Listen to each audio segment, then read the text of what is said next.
Welcome to Go For Side Effects. I'm your host, Kevin Sami. On my co-host, John. John, how you doing? Thanks. Wade, how you doing? Fantastic. Tina, how you doing? All good. Just retired. That's the way so I like to hear things. Except for Sunburn. I was there last week. And the people who watched it probably know. So tonight we're going to get into a very, what I want to call controversial topic, statistics. So recently, as a certain person posted statistics on that over 50% of Desert Storm veterans have already passed away. Wrong. That's absolute lie. And that burned me up, and I immediately called Wade, and then I talked to John. I was like, that's it. We're going to do this. And because I'm tired of the fearmongering that people are putting on every page out there that has to do with our health. Okay. Number one, the average lifespan for a male is 74 years of age. For a female, and these are people that weren't in the military, just your average. Okay. Female is 80, which that's because y'all don't do stupid crap like we do. That's the only reason. Okay. Y'all don't throw yard darts in the middle of each other, axe throwing or any of that, well, some of y'all do. But one of the reasons I want to get into this is because when this came across, I saw how many people just jumped on the bandwagon. I was one of them at first. And I said, wait a second. Let's do a little like you, Tina, when you saw it, you were like, what the heck? You did your research and you realized that that was a false statistic as anybody has ever seen it. And so that's why we're going to get into this. And I mean, so one of the things I first would like to go to is what is the average lifespan of a Desert Storm male and female? Right now, it says late 60s, early 70s. The reason for that is it's not computing in for our generation yet to come up to that time. Believe it or not, there's less than 2% of Vietnam veterans that were in Desert Storm. I looked that statistic up. So, don't believe what everything you see out there, everybody, because that's the most annoying thing I've in my life is people are fearmongering everything with fake crap all the time. And so I want to bring that up. And so now Vietnam, there's, believe it or not, significantly lowered since World War II and Korean War. And that, which I understand that because of Agent Orange.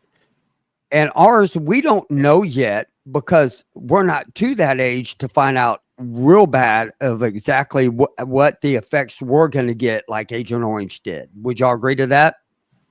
Yep. As far as death. I'm not talking about, the side effects. Okay. And everybody knows I am not a firm believer in the word go for illness. I am not. The stuff we got in the Gulf War, it's not an illness. It's not a, they call it the multi-chronic illness. Okay. Huh? I guess, the term illness to me implies that it's, a disease or a sickness. And to me, we're suffering from exposure, like what we were exposed to. Exactly. And it's not just one exposure. It's several of them. I mean, we all know like Wade's had cancer. And a big group of veterans that were closer in got cancer compared to the people like out in the Persian Gulf, like me. Okay. And that's where we're going to get into this. But now, the biggest one of them all that I found that our statistics are the biggest. What would you think it is, John? Our biggest percentage of anything we have. The biggest statistic? Yeah. Well, I can think of two. Mine, I would probably say abdominal issues. One of them was PTSD. Okay, but the biggest one, and one of them was neuropathy. But the biggest one was brain fog. 30 Oh, to okay. 40% of Desert Storm veterans that have reported is about 30-40%. Okay, but that's not of this is I took worldwide. I didn't do United States because you can't just say, oh, it's just the United States. It's worldwide. Okay, so that's one of the reasons why my numbers are probably going to show up a little bit different than some of y'all's on this. But the brain fog from Desert Storm vets is higher.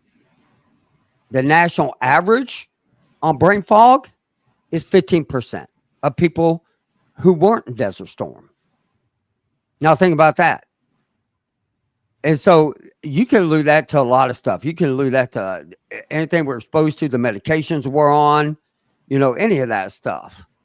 So it brain fog, I do believe, is one of my biggest issues, along with chronic fatigue, which we're going to get to that in a little bit. And so, And I what? no, I think that's fair. And I know, Wade, wouldn't you say that the statistics, like Kevin just pointed out, it depends on where you're looking for your information. Where are you getting your information from? I had a researcher tell me when they were talking about, she was explaining, I didn't understand honestly what statistics was, statistically speaking, but she explained it to me, and so and I was actually going to use John as an example on this, but so if I told you this vitamin supplement, statistically, 75% of the people who took it showed positive results and feedback. Does that sound really good to you? It depends on what your sample is. If it's 3 people, that just means 2 people had good. You know what I'm saying? Like, it depends on the size of your sample. Okay, that's exactly okay. Now remember what you just said: size your sample. But Tina's exactly right. But 75% of the veterans showed positive results. That makes for great headlines and it makes for great clickbait. But one of the studies I was in, I went back and looked at it. That initial study had 20 individuals, in which 15 showed positive results. So that's 75%. But unless you actually click on, and just what what Tina and I were discussing is, okay, where's the study? I'm the geek. I don't care about the article or the headline. I want to see the study because I'm going to go in there and read the study. Now, if it was 1,500 out of 2,000, now that sounds a little bit better to me. Right, I agree with that. But the researchers out there like to skew and use statistics, they skew their results. Yeah. Right. I mean, it sounds really good. And so you can make your stats say what you want, right? Absolutely. Exactly. You are absolutely correct. Before I work, we talked about this briefly a little bit, but just before I retired, we had to do a lot of stuff for the Doge, right? And they had a specific narrative. Therefore, our stats were definitely to support that, right? And you can support anything you want. And particularly, like, for instance, our medications and drugs, right? The FDA relies on studies to approve these drugs. Well, those studies are funded by Big Pharma. Well, Big Pharma is only going to fund a study that they could patent so that they can make their money, right? So a lot of the things that would help us will never see the light of day because Big Pharma can't patent them. For instance, peptides, things like that, right? Exactly. And so that's a really good point. Yeah. And so I went to dig a little bit deeper. So I was like, all right, so out of the Desert Storm vets.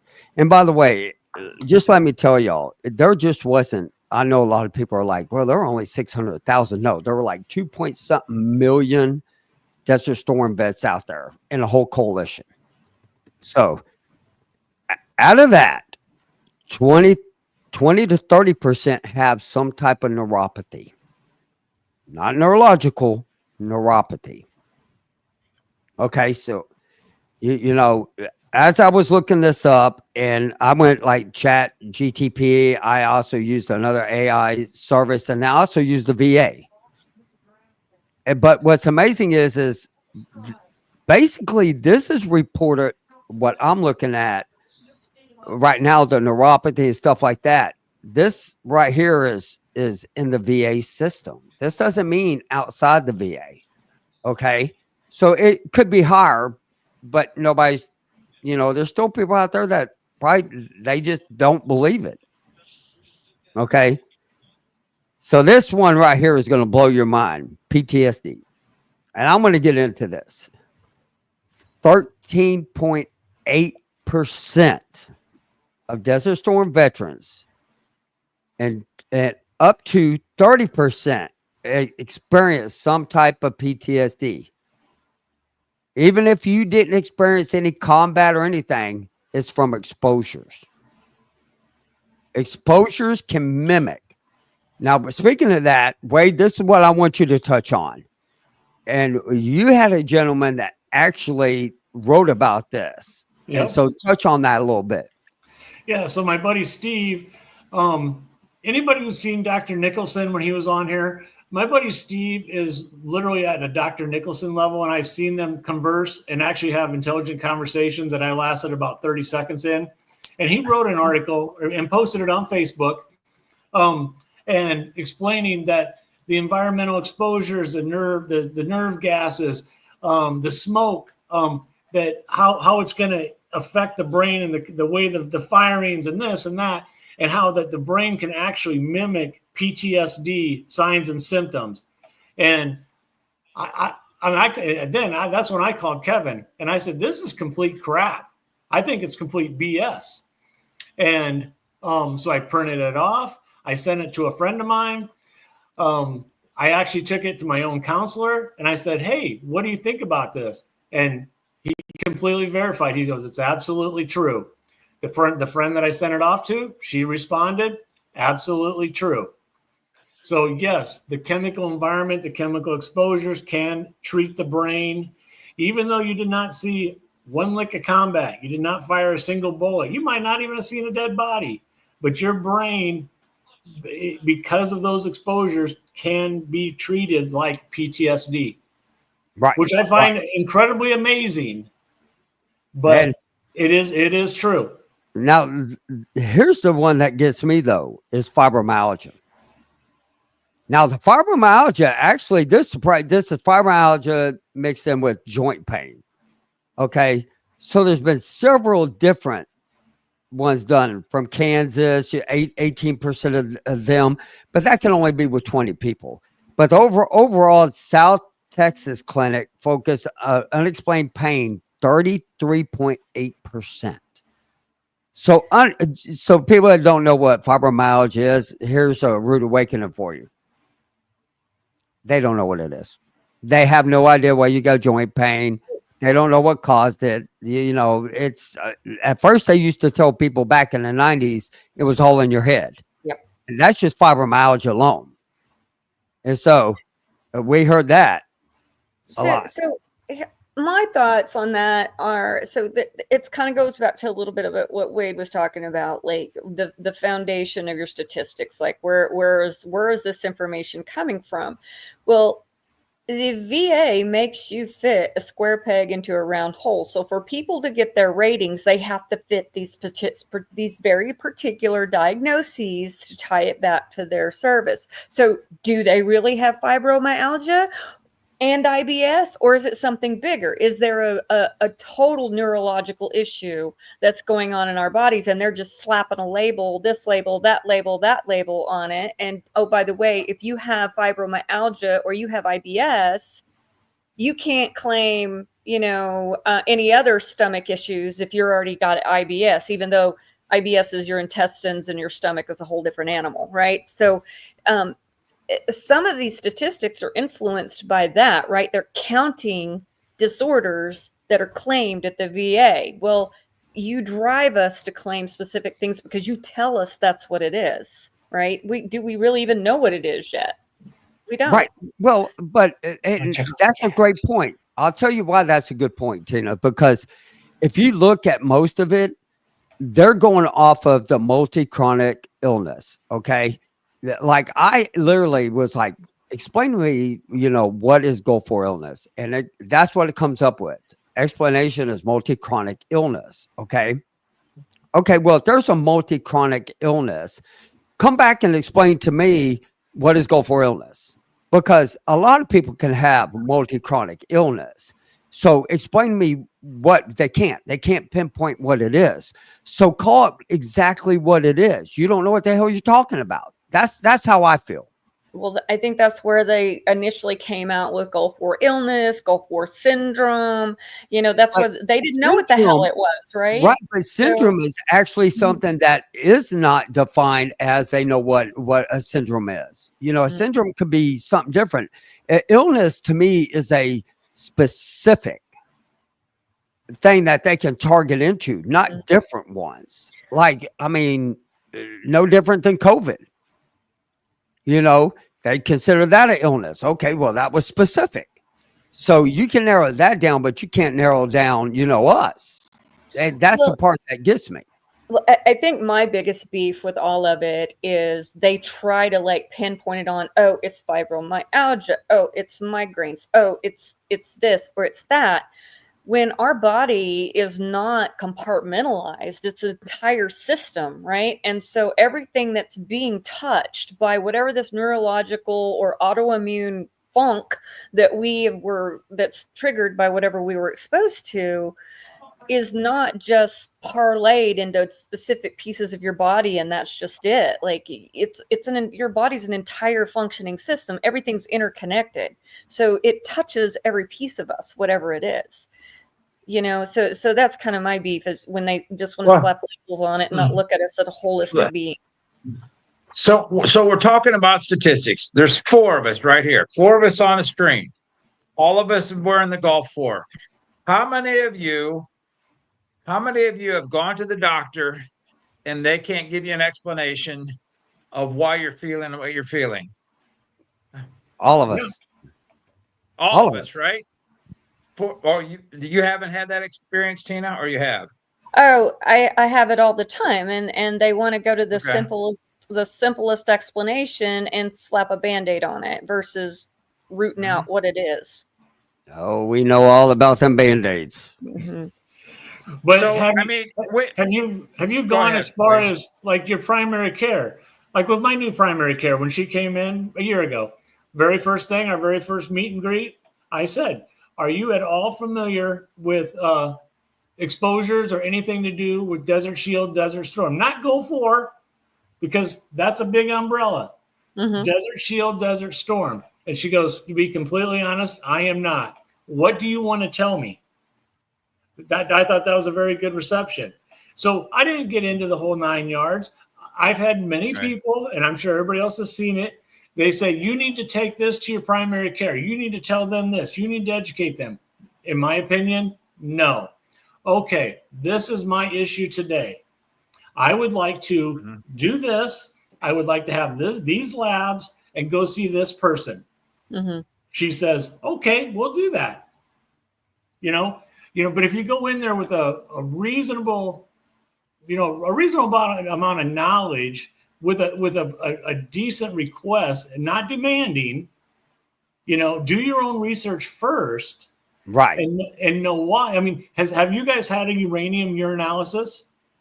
Nope. No. Why? I mean, I never even heard about it. Like, that's the first time I've heard about it. And while I agree, Wade, that we are responsible for doing our own research and understanding what's going on with us, I think there are a larger majority of us that think, hey, I went to the medical professional, the VA medical professional. No, I totally agree. They should be pointing me in the right direction, right? It shouldn't be me figuring this out over here by myself. There's actually CEU, what do you call that? The video, not correspondence, but videos, a whole series just on Desert Shield, Desert Storm, Gulf War illness that a physician can do, but it's not mandatory. It's up to them if they actually sit and watch and check it off their list.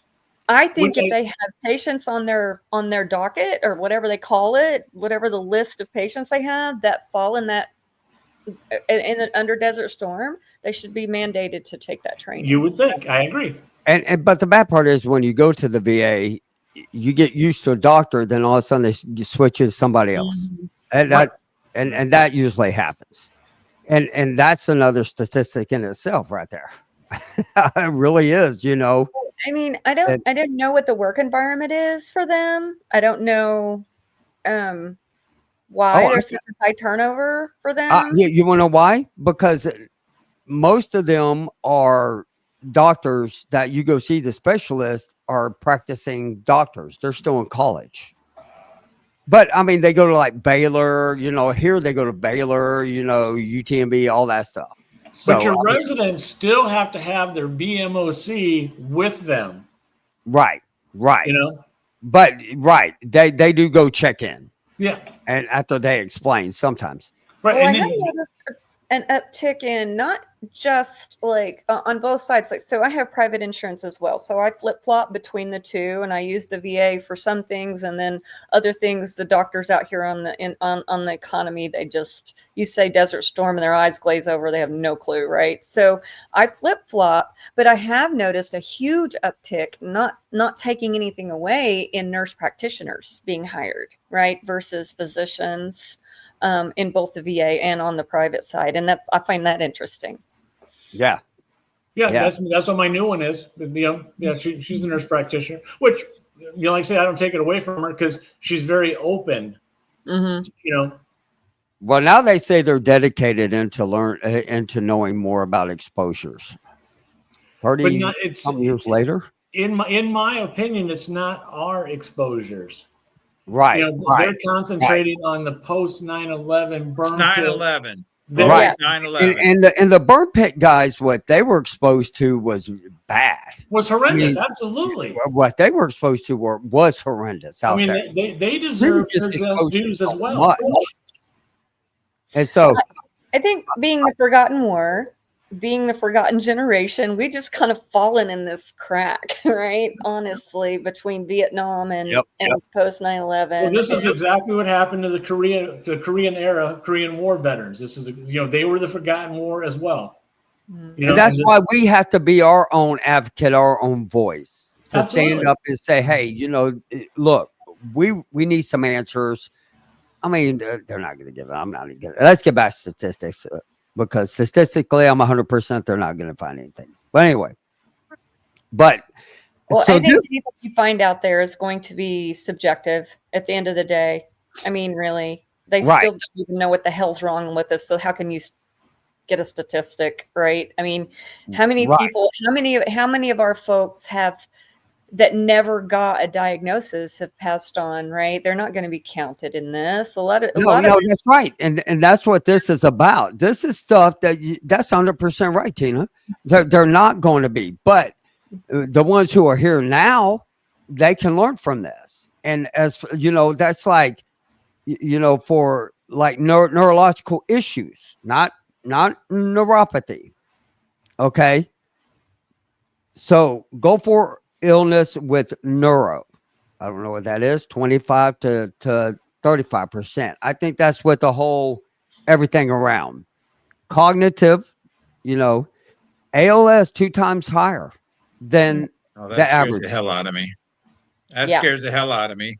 But my mom had ALS. And that's when she passed away. So I mean, and then my percentage probably goes higher because it's in the family. Right. Yeah. And MS is slightly elevated. Okay.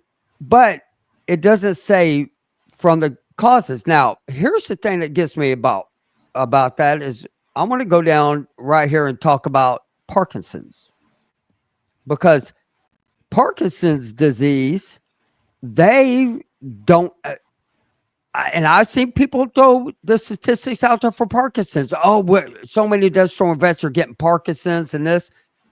No, the VA don't even have a study on it. The VA doesn't have they're not studying for Parkinson's. There's no study that they're doing for Desert Storm vets of because they don't believe Parkinson's is going to be related. And So that's so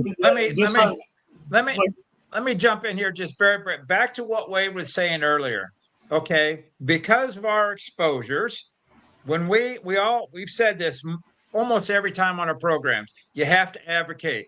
Whatever it is you're having problems with, I'm having chest problems or I'm having back problems, that it's not my spine. I don't understand where the pain's coming from. You go into the doctor, and like Wade said, don't go through the whole spiel about Gulf War and all your exposures, because it's gonna flow on deaf ears because they don't know what the hell you're talking about. Eyes glaze They don't over. have any Yep. any medical book to tell them here's what to do to treat it. You got to say, hey doc, this is what's going on. I don't understand. And they're going Right. to say, okay, we want to do this test, and this test.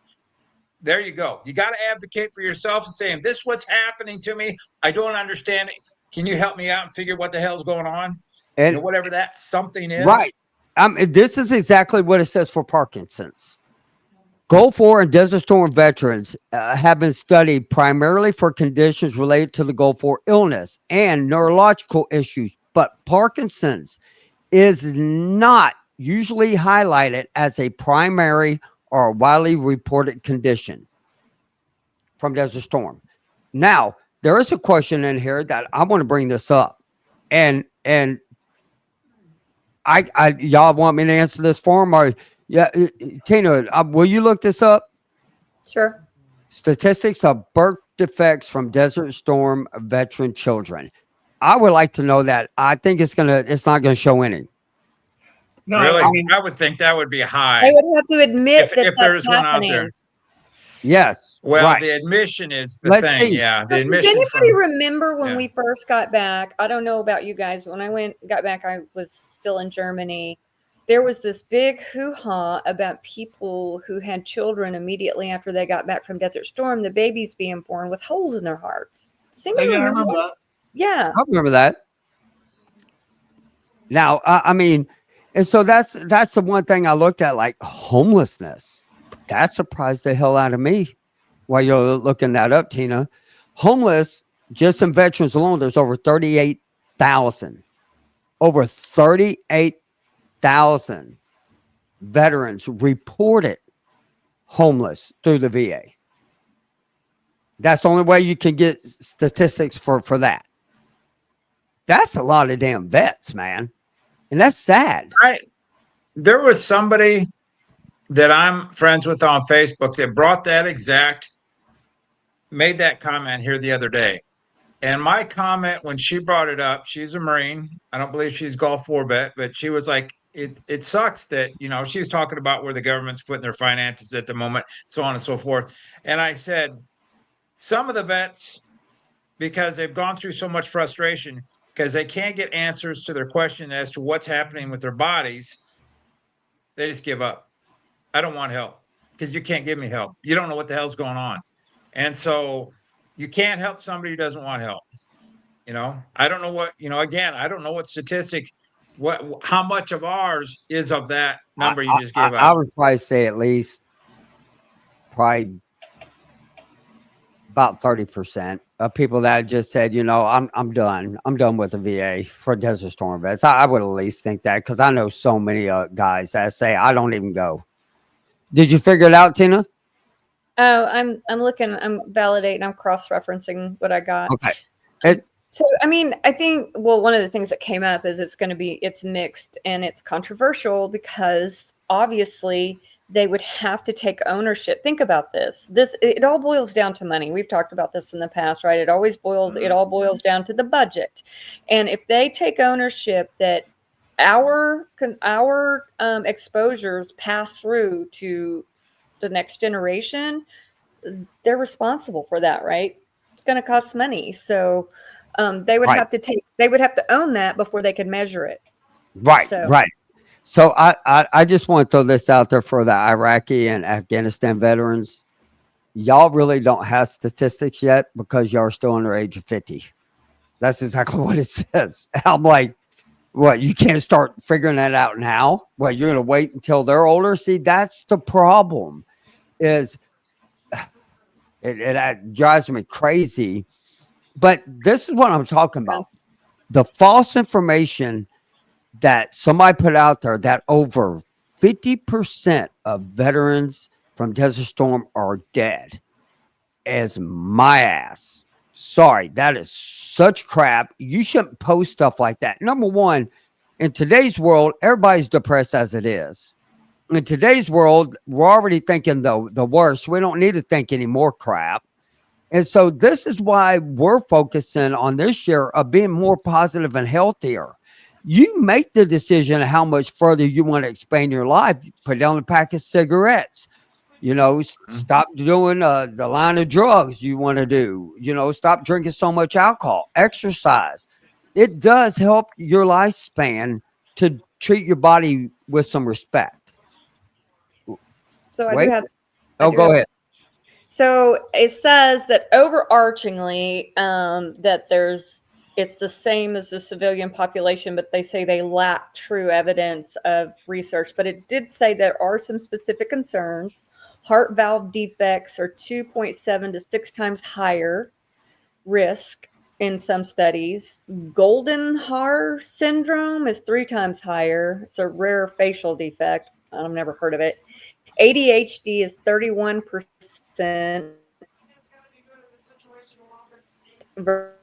Right. versus 9% of the general population. And female veterans children, they have a higher risk effects. Yeah, I guess so. I could see that. Now, Wade sent me something that I found real interesting. Was statistics about when we were younger compared to now, just in general population. Think about how many people out there. Somebody's got echo, by the way, or Not me. yeah. Hey, Joe, can you turn that down a smidge? And so, You turn that down a little bit. I was gonna. This is the one thing I'm gonna tell y'all is y'all think about when we were kids. How many autistic children? Good. One out of what? How many? Like 16,000. Now it's like 18 out of some. I mean, it's just tremendous. So I mean, it's not just Desert Storm vets. It's in our food. It's in our water. It's in the air. It's all over the world, and we done a really bad job of putting in people that don't give a crap about us. That's just the truth. And that's what we need to focus on is who's going to clean up our water, who's going to clean up our food, who's going to clean up the messes that, we are, our generation. I'll just say that. I just want that to be known. Our generation is going to be the one that has to clean this crap up. Is because the next generation that comes along, processed food, everything, it's not healthy. What goes inside of a soda can is not what used to go inside of a soda can. They're talking about cutting down on the dyes. It's a step in the right direction. I mean, got to start somewhere. Right. Well, buying the damn soda. No, I'm just saying. Don't buy soda. I think, yeah, I mean, I do. And, Wade is like a prime example of someone who's taken ownership of, controlling his diet and trying to control his symptoms through his diet, right? And I think the diet is so underestimated. There's so many diseases and so many issues that stem from your digestive system, from your gut, right? That's like the epicenter. And it matters what you put in your mouth. It matters how you treat your body. And if you're putting garbage in, you can't expect your body to continue to battle that, because that's really what it turns into, is a battleground inside your body, dealing with all these toxins that you're already on toxic overload based on your exposure. So you're going to just keep pumping toxins into your system.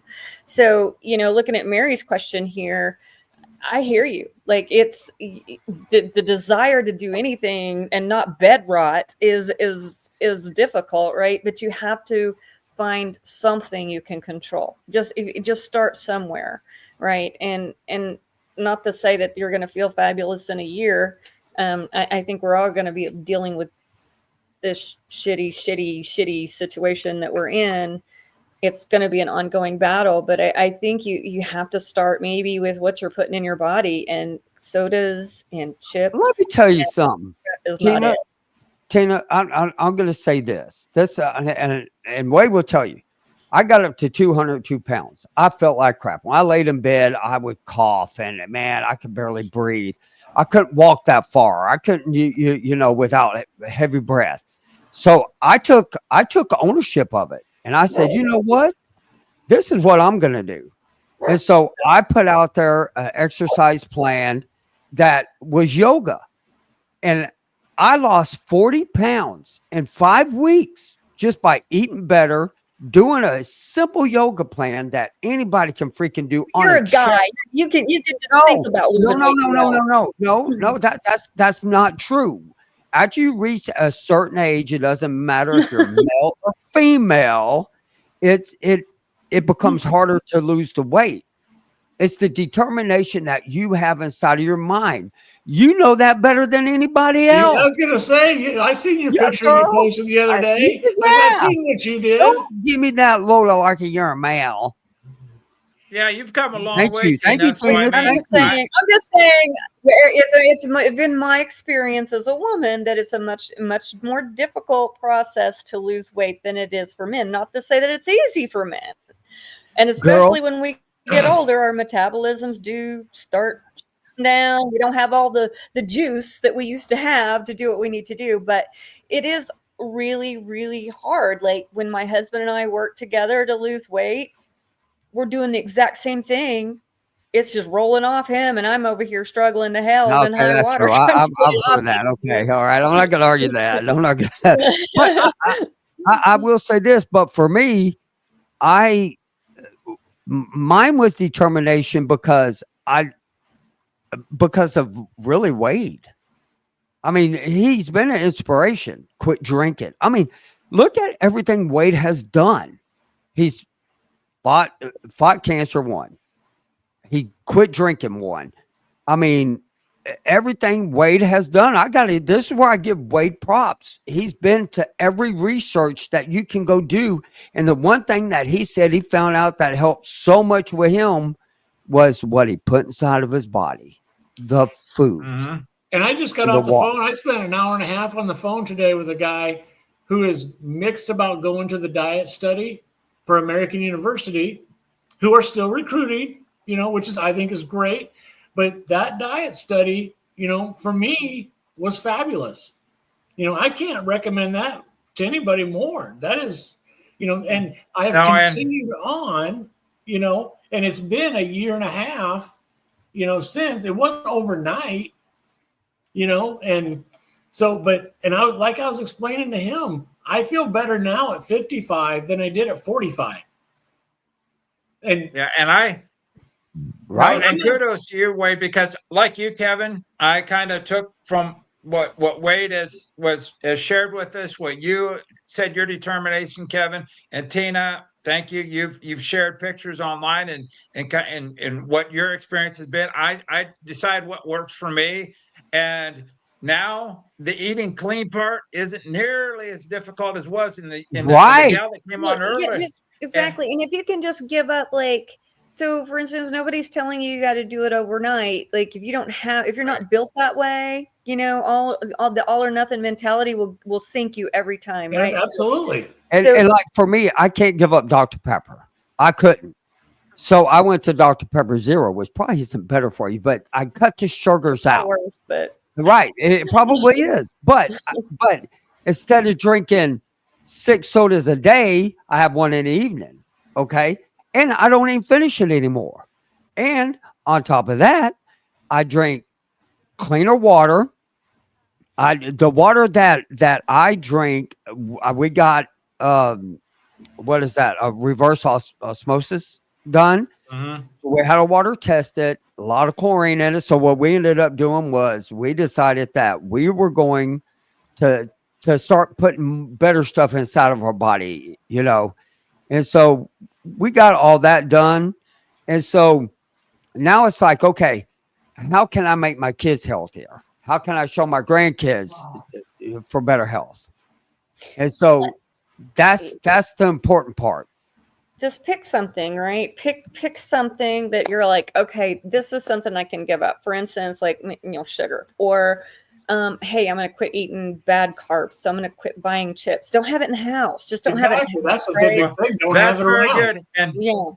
And one of the biggest things for me, and I think Kevin, I know Wade, because we've had Dr. Nichols on here at least a couple of times. One of the things that I essentially can't go without is the lipid replacement powder, the NT factor. Right. You know, this lady was talking about how I ain't got no energy.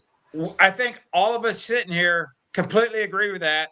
And we all, I know I take it. I'm not saying that everything works different in everybody's bodies differently, but this, I mean, I know what works for me, and without it, and eating cleaner, like Tina said, pick something, do away with it. If, like Wade said, if you can't read what the hell, if you can't pronounce whatever the hell that ingredient is on whatever it is you're buying, don't put it in your body. You know, and Hey, that Wade. sounds, well, then I got to read everything. Well, no, Wade, you have a list. Use the Yucca app.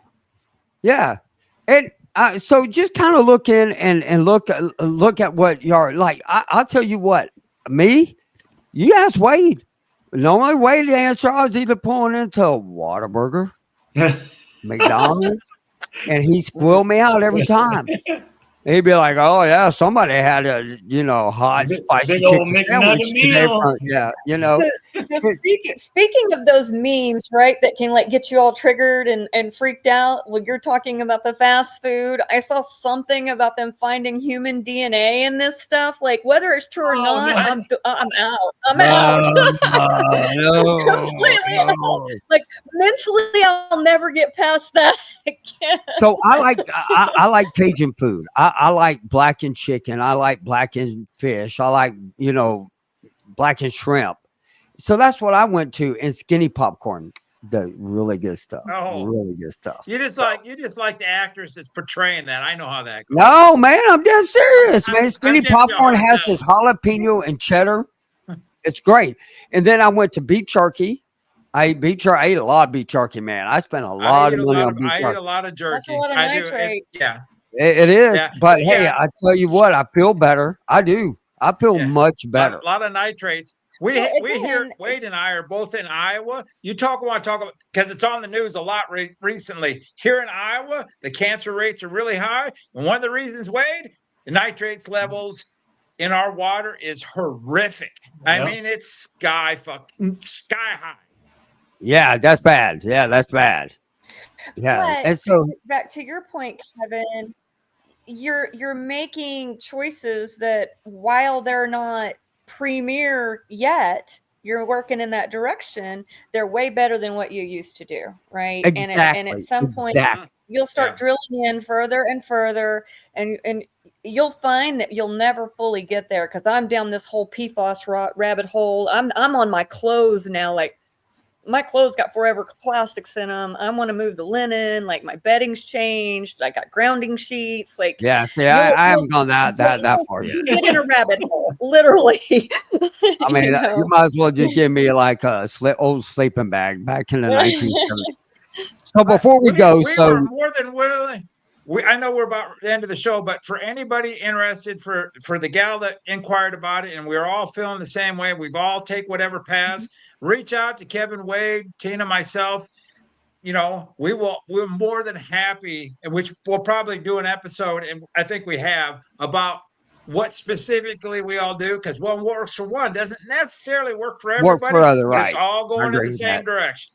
But I do want to say it before we do get off. Before we get off the air, I do want to say this. So July is going to be, don't listen to the damn fearmongering people out there on statistics. Okay. Yeah. You're still living the best years of your life. Go out and enjoy it. I mean, shit. Yeah, we got some complications. Everybody's got complications. And that's how I feel. Stop worrying about what everybody else out there is saying. And so with that being said, Tina, thank you for coming on. I think to the point of us having to be responsible.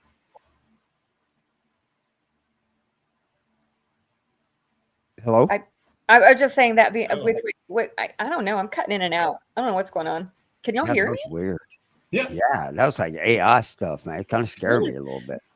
So We'll talk about that off the air. it's probably my husband. He's doing some work up there and it's probably soaking up all the bandwidth.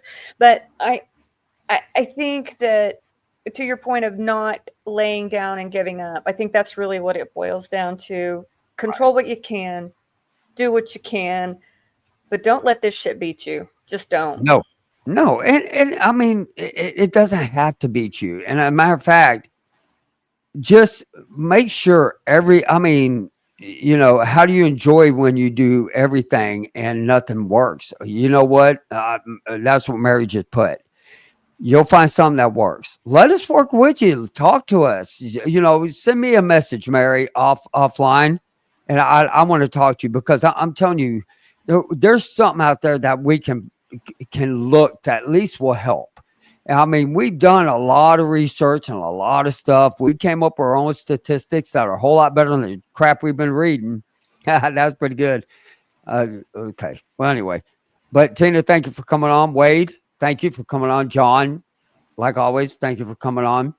Guys, thanks for listening. We had a big crowd, and just stick with it. This year I'm going to make it to where I feel better about myself. I want you to feel better about yourself. But thanks for coming on, everybody. And if y'all need to get a hold of me, y'all know how to get a hold of me at kevinsimon@goforsideffects.com. And that is at kevinsimon@goforsideffects.com. I almost couldn't say that right. And hey, y'all go to YouTube, bring it up. It's coming up pretty slowly, but it is coming up and everything. And look, if y'all have any health issues, concerns, and it is really mental health is real bad, please dial your hotline 988 and press 1, or you text 838-255 and everything. You don't have to be in this fight alone. None of us are. Well, guys, y'all have a great night, and we're going to go into our show.